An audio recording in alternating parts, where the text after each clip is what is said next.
Hi,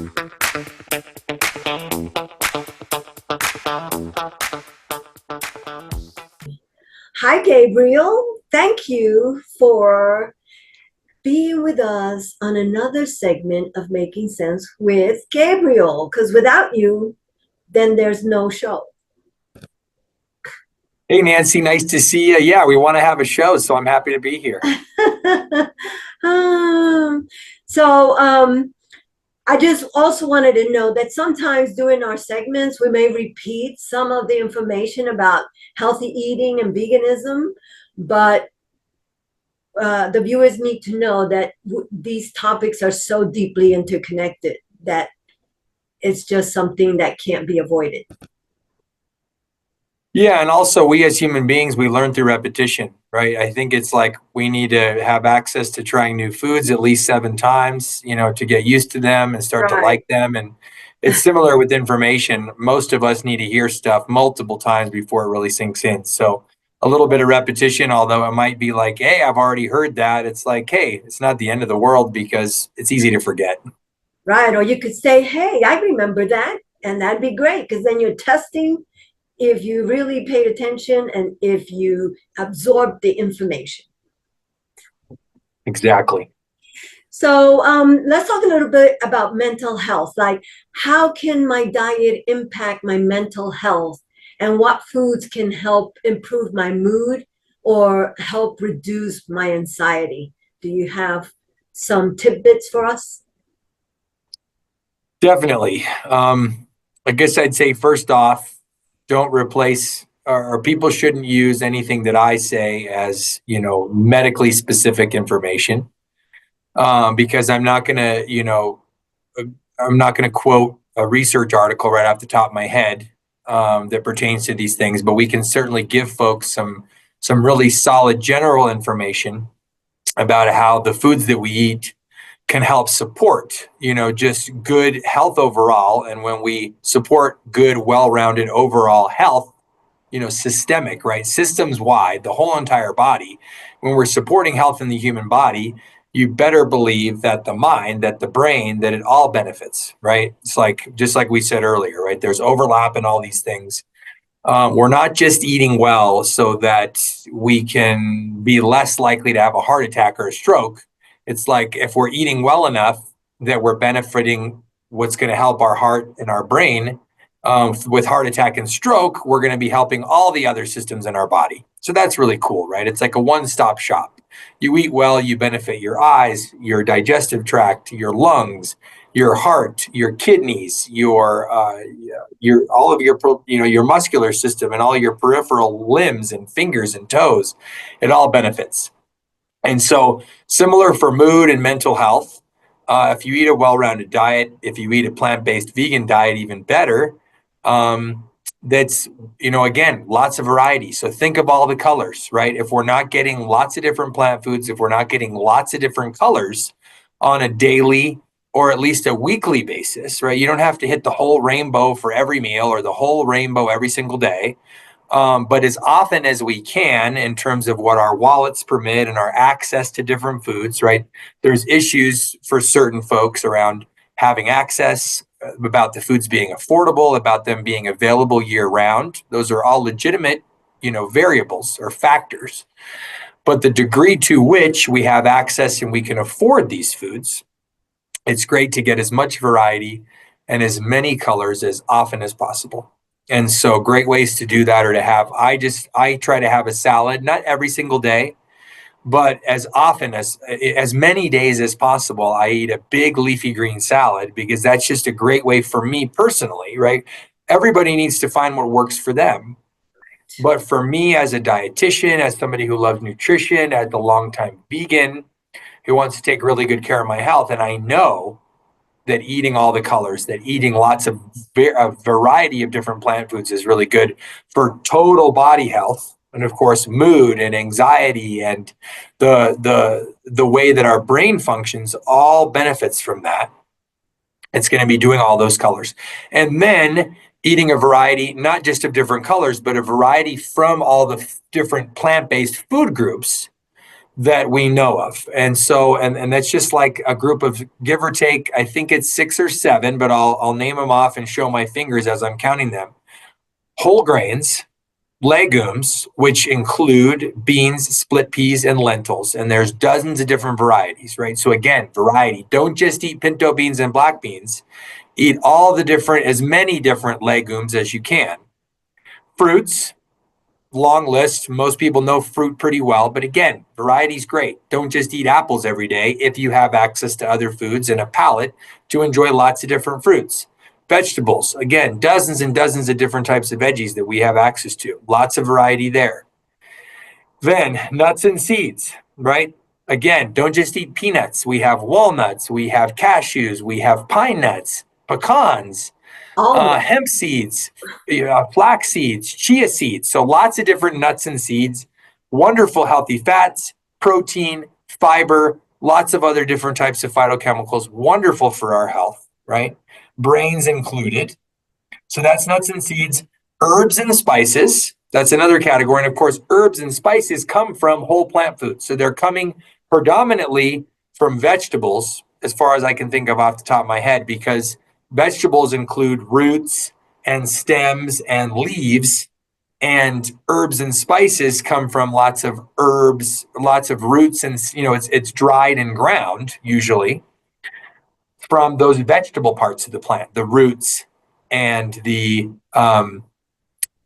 roots, the stems, and the leaves, which predominantly are vegetables. And then the stuff that comes from the seed and the flower part of the plant are usually fall into the fruit category. And then there's another category that I haven't yet named that doesn't exist within the plant kingdom, but it's fungus, right? Think mushrooms. Lots of different types of mushrooms. We usually lump them into the vegetable category just based on how we use them in different types of cuisines, different types of meals, and also just wonderfully beneficial nutrient profile. Most mushrooms, though, we need to make sure to cook before we eat because they have certain compounds in them that make them slightly toxic, difficult for our human digestive tract to break down and process in a way that's beneficial. But once you cook them, then they're totally digestible and they're wonderful for our health. So lots of different types of mushrooms. Don't just think like the little white cremini mushrooms. Think the brown ones. Think shiitake mushrooms. Think oyster mushrooms. Think lion's mane. There's lots of different cool types. And they're throwing them into, they call them adaptogens. They throw them into lots of different types of foods. And they even put them in coffee these days. There's mushroom coffee that's, I'm sure, healthier than regular coffee, though I'm not dissing regular coffee. There's nothing wrong with it as long as it's not keeping people awake at night, keeping them from getting good sleep. So then summary, right? I've named all these different food groups that we have access to. Go ahead. Greens. Yes, greens. Greens are a vegetable, right? They go into the vegetable category, but they're very important because they're one of the most nutrient-dense foods on the planet. Dark leafy greens. So you can lump some of our herbs into that, like cilantro and parsley, but then otherwise you think your salad greens, you can get the salad mix that has, like, sometimes I counted in one of my organic salad mixes that I buy just from any grocery store. I think there was 12 different types of greens in that one leafy green mix. And again, you're getting more variety that way, right? It's got all these different types of lettuce all in one batch. And so I'm not just eating spinach or I'm not just eating red leaf lettuce. There's nothing wrong with eating those greens. They're wonderful. But if you're getting one of the mixes, you're adding some of that additional variety into your diet, which is good for the human body.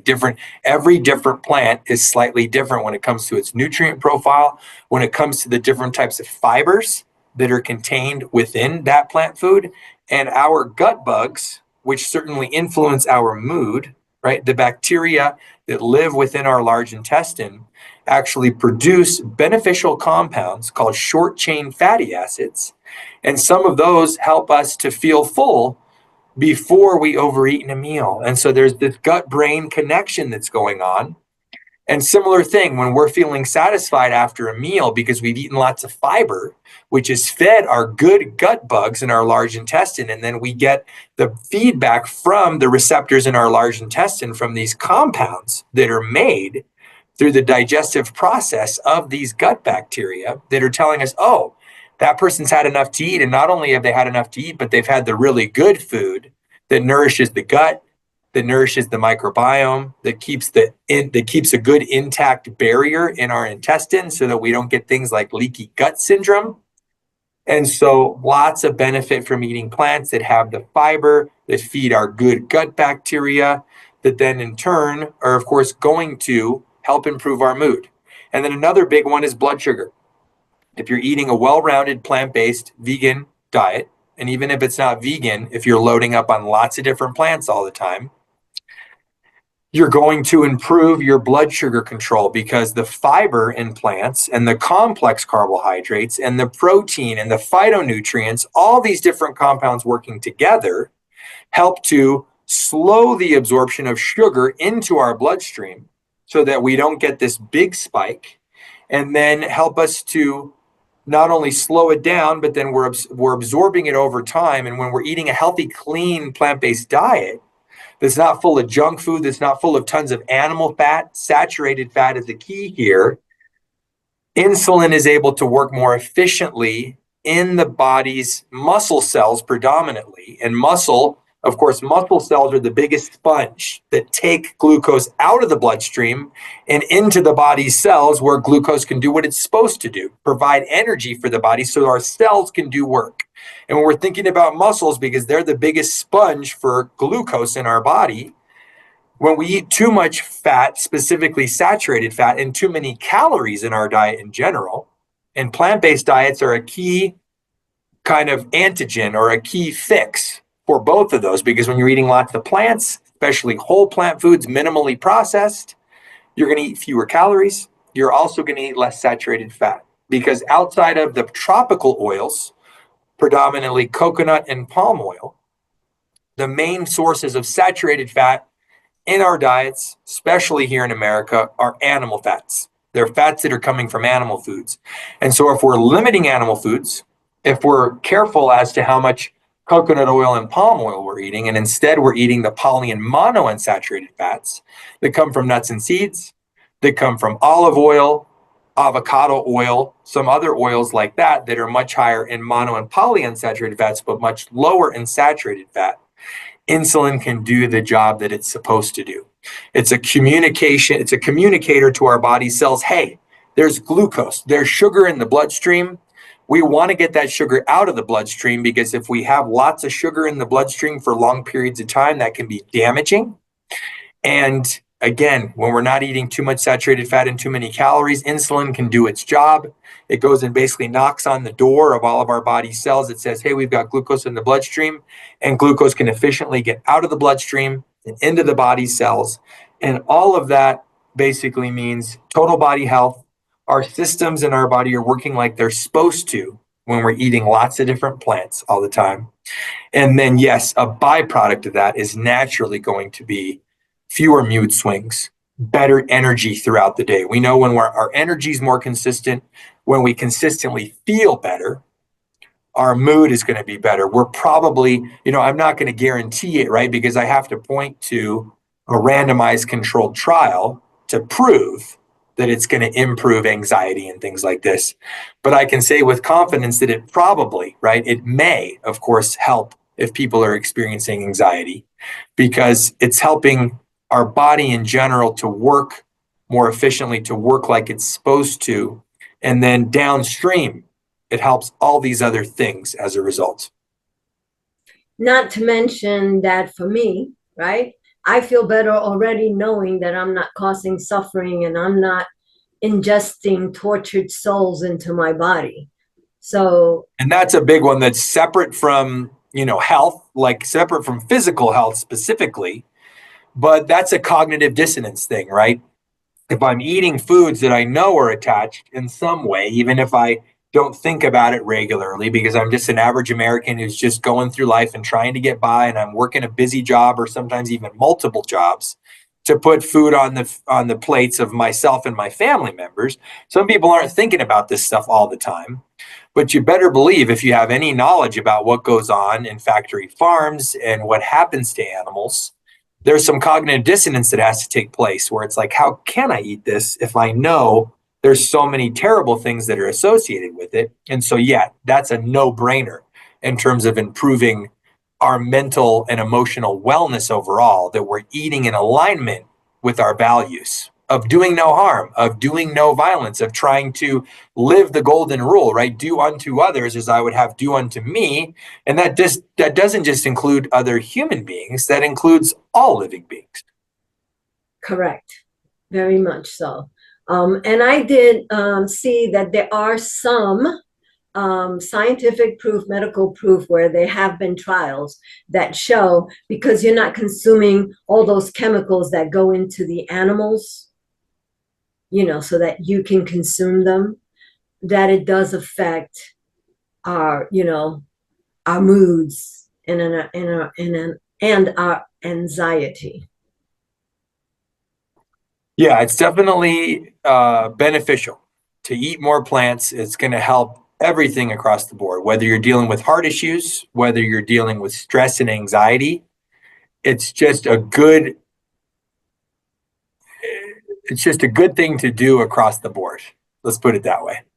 So eat beans, not beans. Exactly. More beans. We all need more beans. I don't care if people say they get a lot of gas when they have beans.